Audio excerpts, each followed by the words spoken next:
Hello everyone, welcome back to my YouTube channel. आज हम discuss करेंगे कम्युनिटी हेल्थ नर्सिंग के 8th यूनिट के थर्ड पार्ट के बारे में।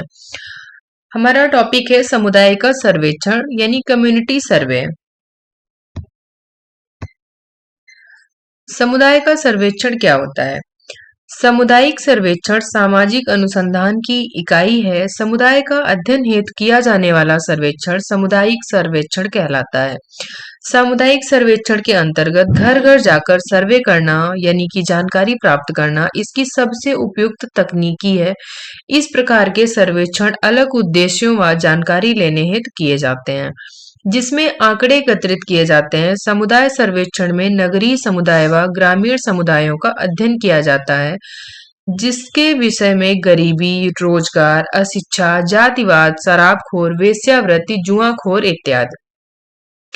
हमें अलग-अलग सर्वे करने से कई सारी अलग-अलग जानकारियां मिलती हैं ग्रामीण समुदाय के बारे में व शहरी समुदाय के बारे में। समुदाय से संबंधित सर्वेक्षण निम्न प्रकार से होते हैं: आर्थिक सामाजिक सर्वेक्षण, स्वास्थ्य सर्वेक्षण, आधार रेखा सर्वेक्षण, पोषण सर्वेक्षण, प्रतिरक्षण सर्वेक्षण, परिवार नियोजन सर्वेक्षण। ये हमने सेकेंड पार्ट में भी डिस्कस किया हुआ है। नेक्स्ट है हमारा समुदाय सर्वेक्षण के सिद्धांत क्या होते हैं? प्रिंसिपल्स ऑफ कम्युनिटी सर्वे। समुदाय के लोगों के लिए उपयोगी सर्वे। पहला पॉइंट है समुदाय के लोगों के लिए उपयोगी सर्वेक्षण की विश्वसनीयता, उपयुक्त विधि का चुनाव, विषय क्षेत्र की अध्ययन सीमाएं और सर्वेक्षण की निरंतरता। यानी जो हम सर्वे कर रहे हैं उसके प्रिंसिपल्स ये होने चाहिए कि वो एक पहला तो समुदाय के लिए उपयोगी होना चाहिए और उस सर्वेक्षण की विश्वसनीयता बनी रहनी चाहिए। यानी जो भी हमें जानकारी प्राप्त होती है उनको गोपनीय तरीके से सुरक्षित रखा जाए। उपयुक्त विधि का चुनाव होना चाहिए। जिस भी मेथड का हम उपयोग कर रहे हैं, विषय क्षेत्र की अध्ययन सीमाएं होनी चाहिए। यानी जो लिमिट है वो लिमिटेशन उसमें पहले से डिसाइड होनी चाहिए और सर्वेक्षण की निरंतरता बनी रहनी चाहिए। समुदाय सर्वेक्षण की विधियां। समुदाय सर्वेक्षण में उन विधियों को उपयोग किया जाता है जिसके द्वारा सामाजिक अनुसंधानों का अध्ययन किया जा सके। ग्रामीण समुदाय में सर्वेक्षण का सबसे बेहतर तरीका लोगों का पूर्ण सहयोग और लोगों द्वारा स्वयं की जानकारी देना। आवश्यक जानकारी धीरे धीरे प्रत्येक भेंट के समय इकट्ठी की जाती है, परंतु सर्वेक्षण संबंधी कार्यों में देर नहीं करना चाहिए। समुदाय सर्वेक्षण की कुछ विधियां निम्न हैं, यानी कि आंकड़ों को इकट्ठा करना, डेटा कलेक्ट करना, साक्षात्कार सर्वेक्षण, हम इंटरव्यू करते हैं लोगों के साथ में, फोकस समूह, हम समूह पे यानी ग्रुप डिस्कशन करते हैं, हम फोकस करते हैं, फिर हम इसकी केस स्टडी करते हैं।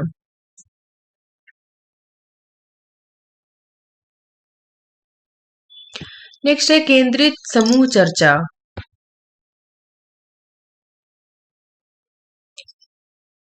केंद्रित समूह चर्चा यानी कि फोकस ग्रुप डिस्कशन, जिसे हम शॉर्टकट में एफजीडी कहते हैं।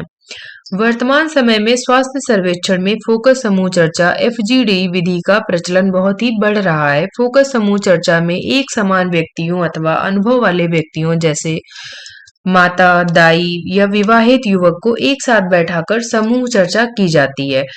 यानी उसमें दो लोग नहीं रहते हैं, उसमें समूह को बिठाया जाता है। यानी परिवार के अन्य लोग जो होते हैं समान एज के वो होने चाहिए, उनको बिठाया जाता है और उनके साथ साथ में ग्रुप में चर्चा की जाती है।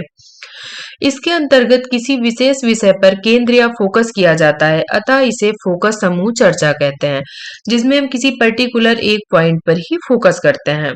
इस समूह चर्चा में इस बात का ध्यान रखना विशेष महत्वपूर्ण है कि समान उम्र के व्यक्तियों के साथ ही समूह में चर्चा होनी चाहिए, क्योंकि असमान उम्र के समूह के लोग अगर होंगे तो उनमें खुलकर चर्चा नहीं हो पाएगी और वे अपने विचार को खुलकर नहीं बता पाएंगे। फोकस समूह चर्चा में एक फैसिलिटेटर व एक निरीक्षक भी होता है। फोकस समूह चर्चा के उद्देश्य। फोकस समूह चर्चा का मुख्य उद्देश्य किसी विशेष विषय पर केंद्रित होता है जिसमें विभिन्न विचारों का महत्व होता है। किसी विशेष विषय पर विस्तृत चर्चा, किसी बीमारी के बारे में जानकारी एकत्रित करना या सर्वेक्षणों का निष्कर्ष निकालना। फोकस समूह चर्चा के लिए सामान मटेरियल्स क्या होना चाहिए? पोस्टर होने चाहिए, तस्वीरें या किसी विशेष विषय से संबंधित चित्र होना चाहिए या टीवी या टेप रिकॉर्डर इत्यादि। इससे में आसानी रहती है लोगों को समझाने के लिए। नेक्स्ट है हमारा फोकस समूह चर्चा की प्रक्रिया प्रोसीजर। फोकस समूह चर्चा के लिए उपयुक्त स्थान का चुनाव होना चाहिए। प्राइवेसी पूरी तरीके से मेंटेन होना चाहिए। चर्चा हेतु उपयुक्त अनुभवी वाले व्यक्तियों का चयन होना चाहिए, यानी जो फैमिली में थोड़े पढ़े लिखे या समझदार लोग हैं उनका चयन करना चाहिए, जिससे कि आप अपनी बात उनके सामने रख सकें और उन्हें अपनी बात समझा सकें। निर्धारित समय और स्थान पर आने हेतु सूचना। समूह चर्चा 8 से 10 व्यक्तियों का समूह होना चाहिए। उन्हें पहले से निर्धारित समय और स्थान की सूचना देनी चाहिए और उस समूह में 8 से 10 व्यक्तियों का चुनाव करना चाहिए। समूह चर्चा 1 से 2 घंटे तक चलाएं और उसे सुनने और लिखने का कार्य करें। समूह चर्चा का जो समय है वो 1 से 2 घंटे होना चाहिए और पूरी तरीके से उस चर्चा को ध्यानपूर्वक सुने जाना चाहिए और जो भी पॉइंट महत्वपूर्ण है उन्हें नोट किया जाना चाहिए। विशेष विषय की घोषणा पहले से करना। जो भी आपका टॉपिक हो, जिस विषय पर आपको चर्चा करनी है, वो टॉपिक पहले से ही बता देना है, सूचना दे देनी है। समूह चर्चा शुरू करते समय सभी का परिचय कराएं। समूह चर्चा शुरू करने से पहले आपस में एक दूसरे का परिचय अवश्य कराएं। समूह चर्चा में विशेष विषय से संबंधित तस्वीरों या पोस्टर द्वारा समझाना, ताकि समूह के व्यक्ति विषय को अच्छी तरह समझ सकें। समूह चर्चा में प्रत्येक व्यक्ति की राय लेना अति आवश्यक है। समूह चर्चा में विशेष विषय पर ज्यादा बहस ना करें और मुद्दे की बात करें। इस बात का विशेष ध्यान रखना चाहिए। समूह चर्चा खत्म होने पर सदस्यों के सहयोग के लिए उन्हें धन्यवाद अवश्य दें और जलपान का इंतजाम अवश्य करें। नेक्स्ट है हमारा केस स्टडी। पहले तो हम समूह चर्चा करेंगे, फिर हम केस स्टडी करेंगे। जब हम किसी इकाई को उसकी सामाजिक सांस्कृतिक अवस्था में रखकर अध्ययन करते हैं तो उसे केस स्टडी कहते हैं। किसी एक विषय पर अध्ययन करना केस स्टडी कहलाता है। इस पद्धति के अनुसार परिवार, सामाजिक समूह, समुदाय या व्यक्ति विशेष का अध्ययन किया जाता है। केस स्टडी के उद्देश्य। केस स्टडी के मुख्य उद्देश्य निम्नलिखित हैं। सूक्ष्म व गहन अध्ययन करना, छोटी से छोटी बातों पर ध्यान देना और उनका अध्ययन करना। लाभकारी कल्पनाओं को बनाना, महत्वपूर्ण दस्तावेज इकट्ठा करना, सैंपल प्राप्त करना, अनेक तकनीकों का प्रयोग करना, समस्याओं को समझना, संपूर्ण जानकारी प्राप्त करना, व्यक्तिगत विचारों की जानकारी प्राप्त करना, सामाजिक परिवर्तन की जानकारी देना। ये महत्वपूर्ण उद्देश्य होते हैं। नेक्स्ट है केस स्टडी के स्रोत क्या क्या होते हैं, यानी सोर्सेस ऑफ केस स्टडी।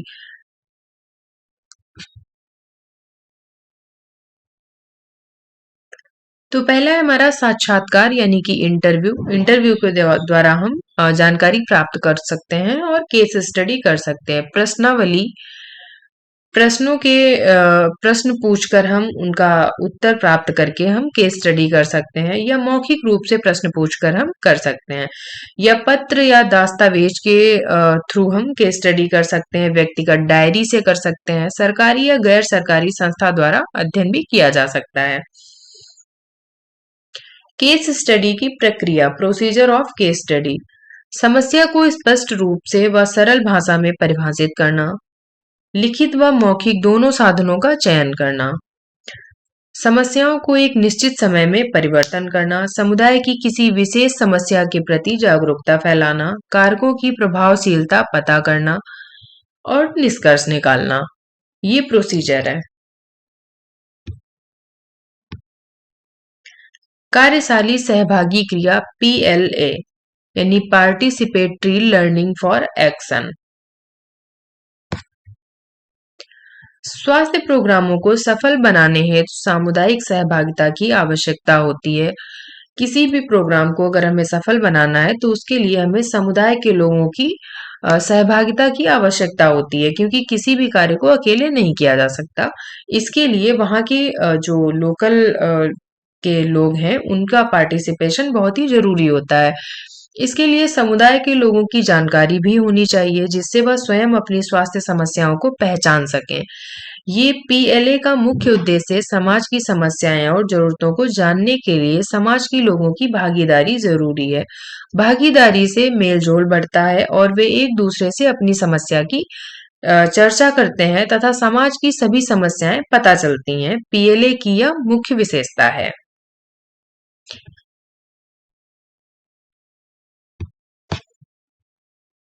स्वास्थ्य सर्वेक्षण, हेल्थ सर्वे। समुदाय के साथ स्वास्थ्य सर्वेक्षण के आधार पर स्वास्थ्य से संबंधित सभी पहलुओं जैसे जन्म, मृत्यु, पोषण, परिवार नियोजन इत्यादि पर सर्वेक्षण किया जाता है।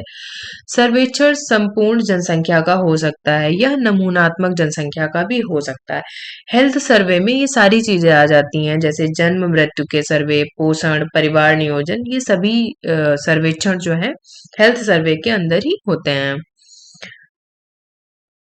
स्वास्थ्य सर्वेक्षणों का प्रकार, अ, रोगों की समस्या हेतु सामुदायिक निदान ज्ञात करना, रोगों के फैलने के कारणों का पता लगाना और स्वास्थ्य सेवाओं का उपभोग करना। सर्वेक्षण के आधार पर, ये उद्देश्य के आधार पर है, यानी on the basis of objective, और ये on the basis of method. तो सर्वेक्षण के आधार पर है स्वास्थ्य साक्षात्कार सर्वे, स्वास्थ्य परीक्षण सर्वे, स्वास्थ्य रिकॉर्ड सर्वे, प्रश्नावली सर्वे, पोषण सर्वे और परिवार नियोजन सर्वे, प्रतिरक्षण सर्वे। ये हमने सेकेंड पार्ट में डिस्कस किए हैं।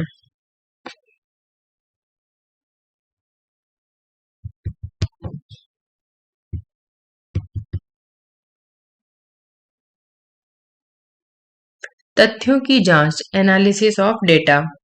तथ्यों की जांच करने से पहले कुछ प्राथमिक प्रक्रियाएं पूरी करनी होती हैं, जैसे तथ्यों का एकत्रीकरण या वर्गीकरण इत्यादि। तथ्यों की जांच की प्रमुख विशेषताएं। तथ्यों की जांच करना, तथ्यों को व्यवस्थित करना, तथ्यों को चुनना और तथ्यों को निर्धारित करना। तथ्यों की जांच के प्रकार, गुणात्मक जांच यानी क्वालिटेटिव एनालिसिस और परिणात्मक जांच क्वांटिटेटिव एनालिसिस। दो तरीके की तथ्यों की जांचें होती हैं। फिर है नेक्स्ट हमारा रिपोर्ट तैयार करना, प्रिपरेशन ऑफ रिपोर्ट। तथ्यों की जांच के बाद में मिले निष्कर्ष के परिणामों के अनुसार नियम बनाए जाते हैं, जिन्हें तथ्यों का सामान्यीकरण कहते हैं। सामान्यीकरण के आधार पर सर्वेक्षण रिपोर्ट की जाती है। रिपोर्ट को तैयार करने के लिए उपयुक्त फॉर्म या प्रपत्र में भरकर तैयार की जाती है। सर्वेक्षण रिपोर्ट निम्न होती है, जैसे रिपोर्ट का विषय, सर्वेक्षण का विषय, विषय की परिभाषा, समूह का चुनाव, सर्वेक्षण की विधि और रिपोर्ट का निष्कर्ष। लास्ट में हम जो फाइनल रिपोर्ट बनाते हैं उसमें हम सारी चीजें नोट डाउन करते हैं कि हमारा विषय क्या था, जिस चीज का हमने सर्वेक्षण किया, विषय की हमारी परिभाषा क्या थी, समूह का हमने किस तरह चुनाव किया और सर्वेक्षण जो हमने किया है उसकी विधि क्या थी, कौन सा प्रोसीजर हमने अ, उपयोग किया है, और रिपोर्ट का हमारा निष्कर्ष क्या है। थर्ड टॉपिक कंप्लीट हो गया है, यानी 8th यूनिट कंप्लीट हो चुका है। सो थैंक यू, मिलते हैं नेक्स्ट वीडियो में।